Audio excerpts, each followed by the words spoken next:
What's up? What's up? What up? You got me? Scott, you there? How are you? All right. We're here with Martine, Stewart, and Scott Vogel, veteran hardcore band Terror. If you don't know who Terror is, you are not a hardcore kid. That's okay. But Terror's been one of the most consistent bands, probably in 20 years now we're going on? Something like that. Yeah. Probably my favorite live hardcore band of all time, and a show that is never to be missed. And had the pleasure of working with both of you. That means a lot coming from the Dr. Dre of rock music. Yeah, that one's gonna stick, huh? Yeah, I know. I love them. Always a pleasure hearing from Ice-T. But yeah, I mean, we finally had I finally had the pleasure of working with you guys, on your last record, and definitely went down as a career highlight for me. So I appreciate you guys coming and work with me, and I also appreciate you guys coming on here. So I mean, there's a lot to get into. So let's just get into it. So you're in LA right now. LA is crazy right now. It's definitely been the hotbed for a lot of what's been going on with police brutality forever. I mean, I think some of the initial sparks to the reactions to police brutality came from LA. And I know Martine, you're real active on it, like protesting and stuff. So what is the climate like there right now? Like, can you talk about what's going on? Well, it seems to change. My personal view, it changes a lot from day to day, depending on where I'm at in the city. I've been to several different gatherings, and I wasn't there in Hollywood the night where everything kind of really went crazy on, Fairfax and Melrose and stuff like that. But I was there the next day, and it was like super tense and kind of, I don't know, you could just kind of feel the tension in the air. But I've been to, downtown was one of the most inspirational days. Just, I can't remember which day of the week it was, but I went downtown in the middle of the day for a gathering in front of the Hall of Justice. And I swear there was like 50,000 people or something. It was just wow. So many people and so much diversity. And even though there was a lot of anger and frustration, it just really felt focused and organized and positive, even though there was a lot of chaos, a lot of cops and stuff. But I recently went to one in Glendale, which is a predominantly Armenian neighborhood. And the Armenians showed up hard, and they had their own speakers and everything. And there was a lot less people than downtown, but it just really felt focused, and the police presence was minimal, which I think that's pretty much the only way you're going to avoid violence in these situations.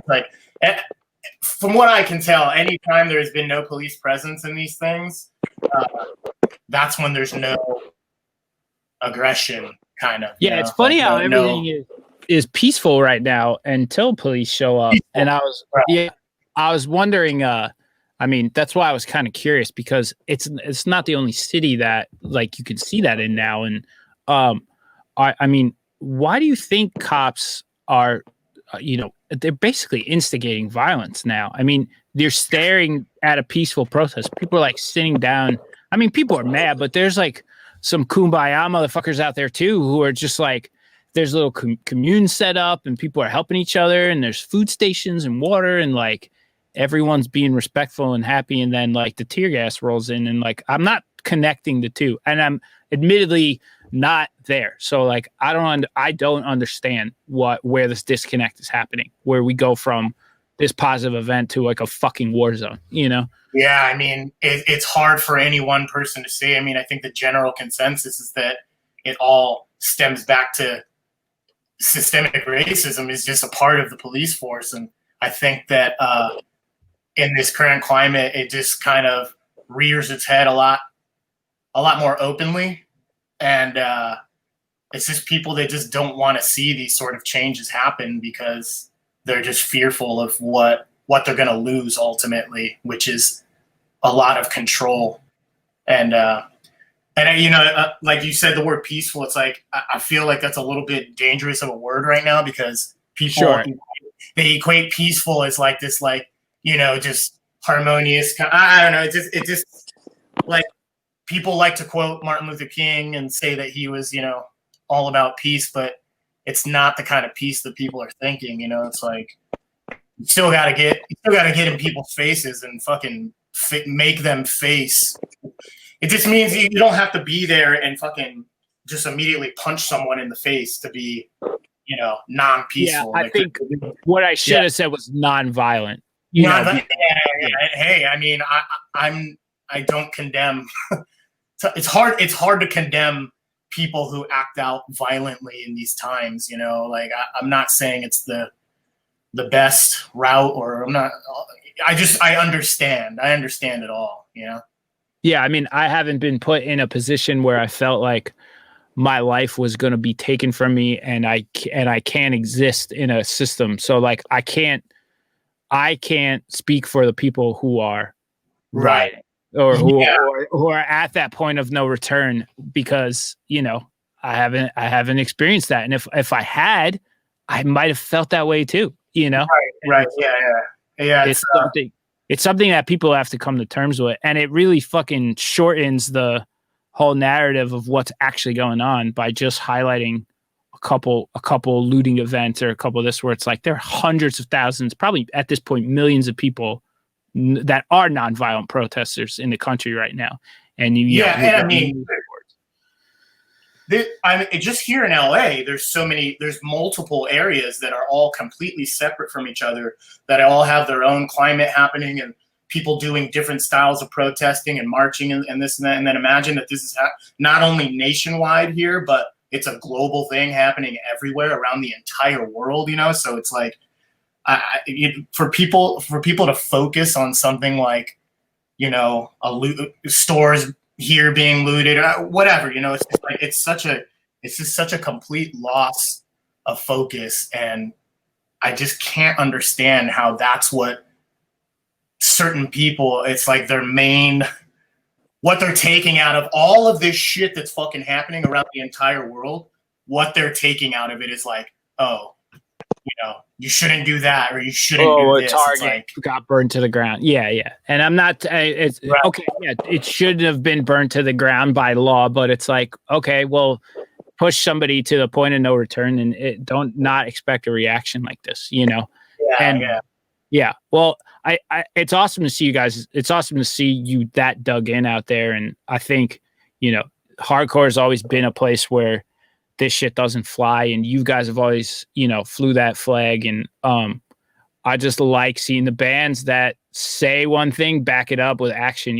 I think it's really cool. And I'm glad you could come on here and kind of share that with people and give a little insight into what's going on there. I wouldn't mind talking a little bit about music because you've both been in the scene so long. And I think some of this applies right now, like from when, Buried Alive back to, all the way back to your earlier bands in Buffalo. And then through Being in Terror, you're one of the most toured hardcore bands probably of all time. You've played thousands of shows, met everybody in the world, seen this whole community evolve over years. Like, what can you say about like where the scene was, where it is when it comes to dealing with issues like this? Because I feel like, what's gotten better, what's gotten worse. Like, what's your perspective on all this, Scott? First of all, can you guys? Yeah, we can hear you. Yeah. Okay, because my connection from you guys is terrible. We're losing him. Terrible. That's why I left and tried to do some shit. But anyways, I think, I grew up in Buffalo, New York, and that's a sandwich between Toronto and Syracuse. And early when I got into hardcore, it was so much politics, like two totally different sides of the coin, but both of those scenes were so political. And, I'd go to shows there all the time, and, there would be lots of zines, lots of leaflets in between bands, lots of frontmen saying things, important things, and, opposing viewpoint, vegan cookie sales and all sorts of things. So I grew up very much when hardcore was really political, and I think it went away for a while.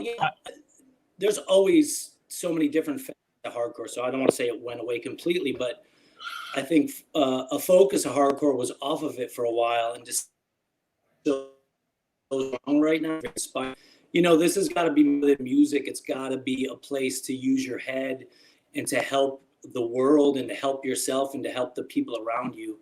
So I think just seeing so many young people right now really involved and really fighting with everything they've got is pretty inspiring.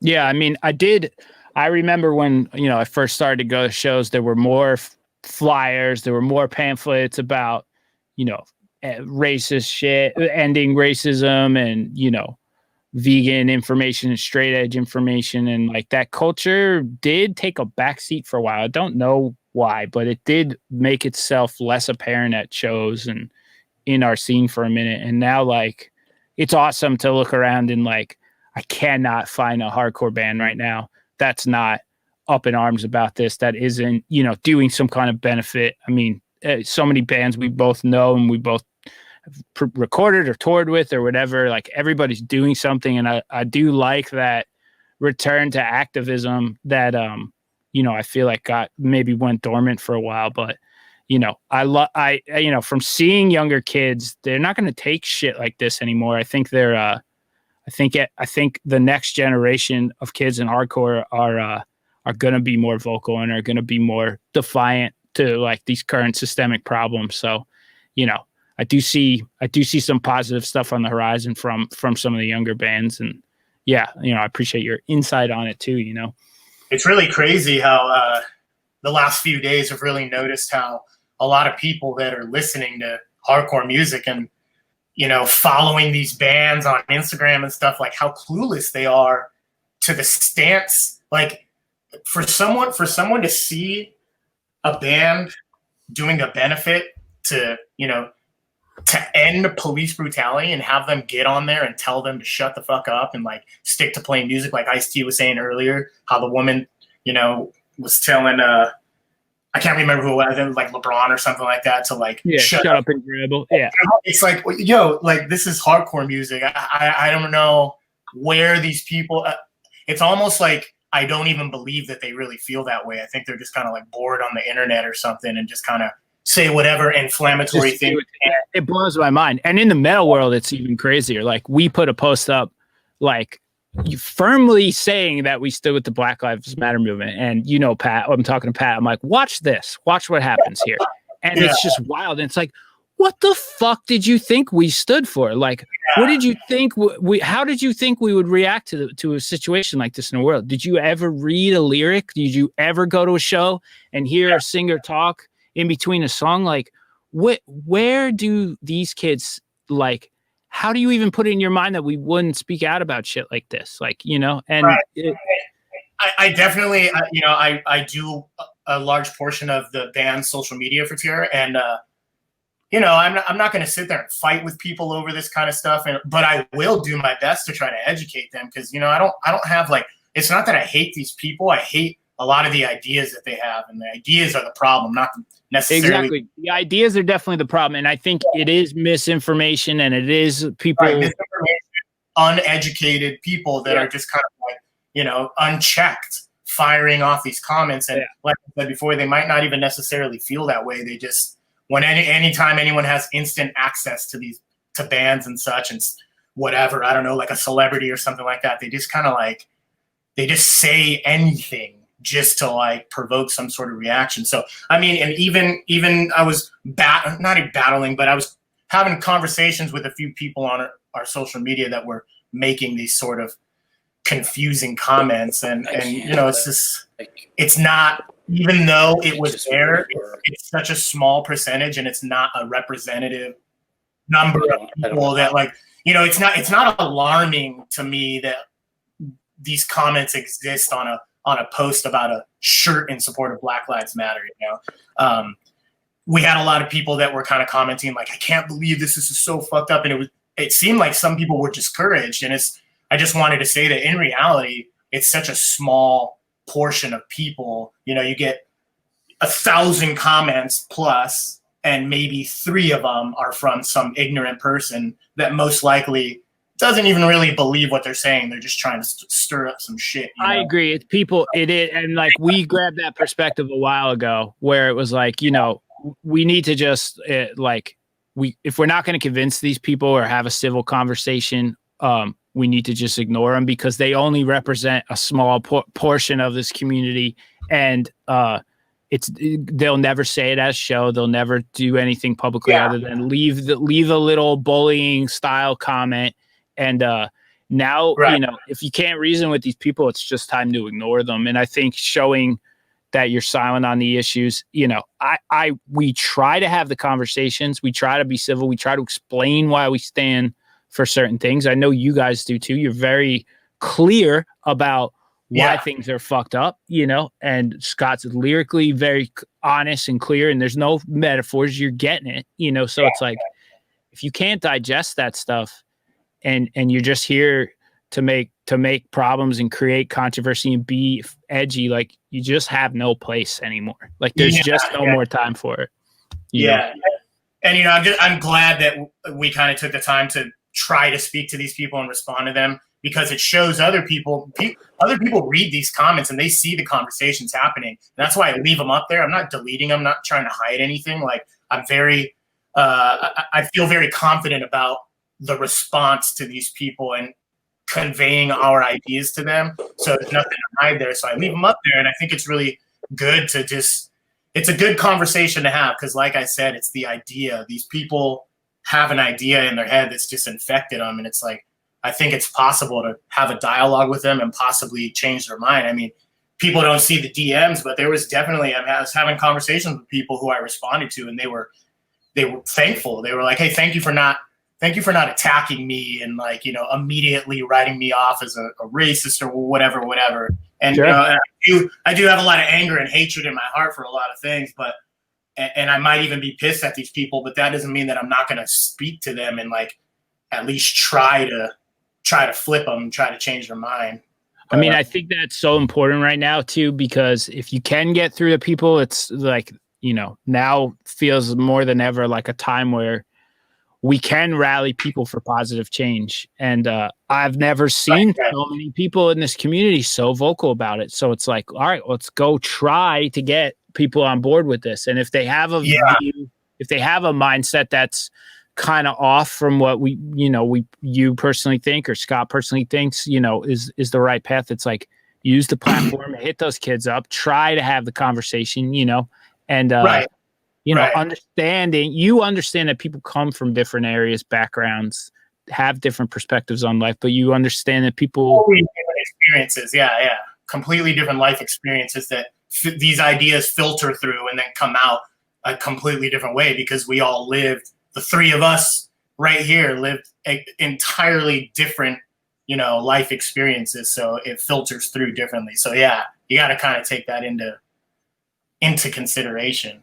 Yeah. But like you were saying, and like Scott was saying, how when he grew up in Buffalo, how it was extremely political in those times. Even when I first started going to shows, he's a generation above me, but like he was saying, there was so much discussion, so many pamphlets, so many zines, so many opinions being expressed. And I'm sure Scott's seen this before, people would straight up have debates at shows, talking about their opinions and stuff. And it's clearly different now because print isn't really the main focus anymore. Everyone's doing it online. And I think it's really cool to go on my personal social media. And it's 99% of what I'm seeing is the people around me I love, on our side, on the same side, and being active as much as they possibly can.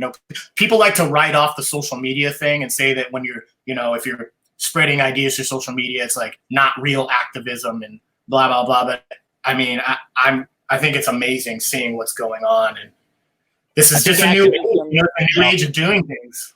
Yeah, there's different layers to it. People choose to get active and respond in different ways. People are able to do it with different kinds of platforms. So there's boots on the ground, and then there's minds, and there's people on the internet, and it's it takes all of it.